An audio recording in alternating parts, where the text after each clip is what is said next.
Anna Anthropy, the author of Rise of the Video Game Scenesters, is a queer transgendered woman. She points out that in a year alone, video games are bought by the hundreds of millions, yet recognizes almost none of these games are about her or anyone like her. So, what are they about? Mostly, video games are about men shooting men in the face. Sometimes they are about women shooting men in the face. Sometimes the men who are shot in the face are orcs, zombies, or monsters. Or at least, that's how Anthropy saw it in 2008. White snow falls against a red mist. Picturesque in its glorious grimness is the setting. Alone in a post-apocalyptic-like wasteland, atop of a desolate mountain peak. You emerge, a vessel of fluttering light condensing into a humanoid-like shape, almost like a kaleidoscope of butterflies, solidifying into a queer, sublime, otherworldly beauty.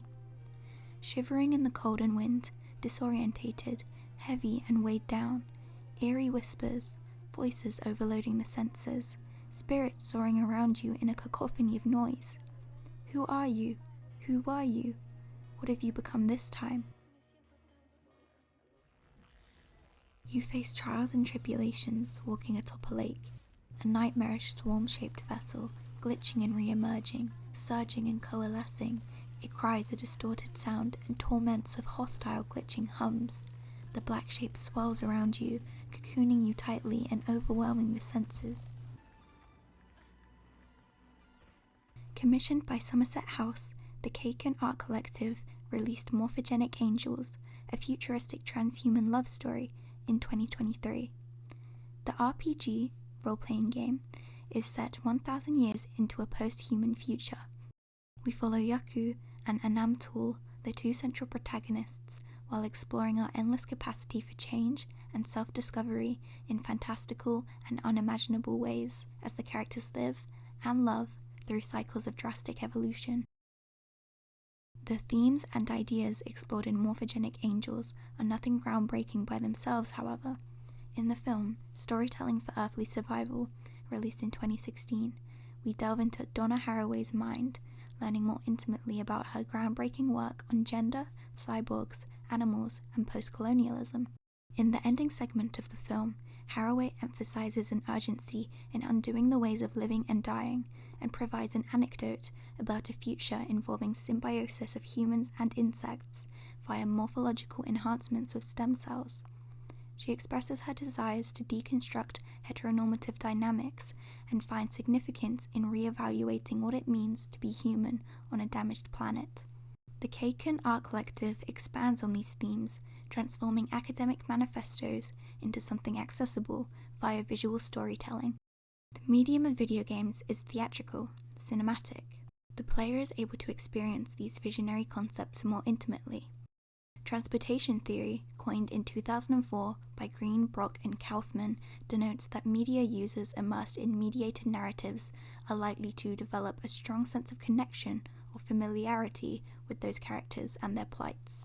You are the catalyst in this story, pushing forwards the joystick on the controller, pressing the buttons, and hearing characters speak to the avatar that you puppet. The player experiences this world as the Morphogenic Angel. The world of the Morphogenic Angel is something post-human, an amalgamation of fictional futuristic semiotics, advanced technology, a tether to spirituality, cycles of rebirth, and a look into the metaphysical. The angels themselves are also something beautiful, bizarre, unconventional. Hooves for feet, scales for skin, antler-like horns, vibrant colours and peculiar silhouettes, yet smelling comforting, soft-spoken, and peaceful in nature. That touch of comfort and humanity remains, despite the alien-like appearance. They're unfamiliar, intimidating, maybe, but not hostile. The concept of identity simulation is explored within Volume 4 of Communication Theory. It touches on how self-identification with video game characters is enjoyable for players, connecting to escapism research. The temporary change of players' self-perception is theoretically grounded in the reduction of self-discrepancy, assuming the desire to evade troublesome real-life circumstances. The character design of the Morphogenic Angels is queer in its nature, euphoric in its freedom. At an initial glance, they may be described as avant-garde.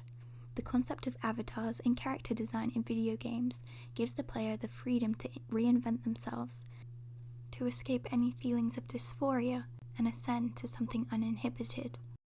Slowly and steadily, these ideas are finding their way into the mainstream. This began with 2012's The Hunger Games, 2018's Ready Player One, or 2021's Belle. However, now the concept of a posthuman appearance can be found in editorial fashion or even mainstream pop music. Present reality now walks alongside futuristic visions like that belonging to Kaken. As of 2021 at least, linguistics have advanced to the point at which people online will ironically refer to getting dressed as dressing up their avatar. It boils down to a desire for the freedom of expression, what was once something apocalyptic and unimaginable, inching closer with each day. Described as both an existential odyssey and a romantic awakening, Morphogenic Angels is bound to trigger an emotional response. Post and transhuman media allows us to make sense and provide commentary on the current state of the world. This reimagined planet paradoxically provides both an outlet of escape from reality, yet also challenges the viewer to partake in deeper considerations as to where our current reality might lead us to. Kaken themselves are a collective of young women, whose work largely builds on feminist, queer, and post-colonial theories of identity. How apocalyptic and fantasy worlds make commentary on modern social and political climate. The planet Morphogenic Angels first takes place on being a barren, Mars-like landscape with a lack of greenery and life. I found its imagery to be reminiscent of Mamoru Oshii, a Japanese filmmaker's work, Angel's Egg. Oshii divulges that his main motivation in filmmaking is to create worlds different from our own. His palatable duology follows a mature and sobering narrative with war themes and a focus on political corruption. The film delves into moral relativism and philosophical ennui. Often referred to as his magnum opus, Ghost in the Shell, the animated neo-noir cyberpunk thriller, conceals transcendental commentary on the human condition and aims to question the superficiality behind the essence of a person who is encased in a prosthetic body. The narrative incorporates philosophical themes that focus on self-identity in a technologically advanced world. Some of Kaken's other works explore the use of filters in reimagining the self. Through these varied mediums, they explore how societal introjection governs the way we feel, think, and perceive. Surreal, outlandish, and evocative imagery presents an effective visual avenue to explore the inner workings of the human mind, unafraid to use ominous shadows and dramatization between the relationship of light and dark. Works are ambiguous and perhaps incomprehensible at times. Narratives of rebirth are presented in front of a backdrop of avant-garde skies of greens, pinks, and reds, which disturb any sense of logic in time and space. There is a desire to capture and preserve the aestheticism of a feeling, of an emotion, of the unconscious mind, and that desire is the driving force behind works like Angel's Egg and Kaken's Morphogenic Angels. This kind of art form requires a whole new structure that isn't so known in the art world. Kaken presents their work in both an interactive and film format. They are required to be constantly working with, altering, and adapting tools and technologies as they are released. At the forefront of their exhibition spaces, Kaken values accessibility and a sensory experience to enhance their video work and to plunge the viewer into a meditative state of enthrallment. I leave you to finish my essay listening to the beginning dialogue from Morphogenic Angels. What do you think? What is our future suffering? And what do we long for?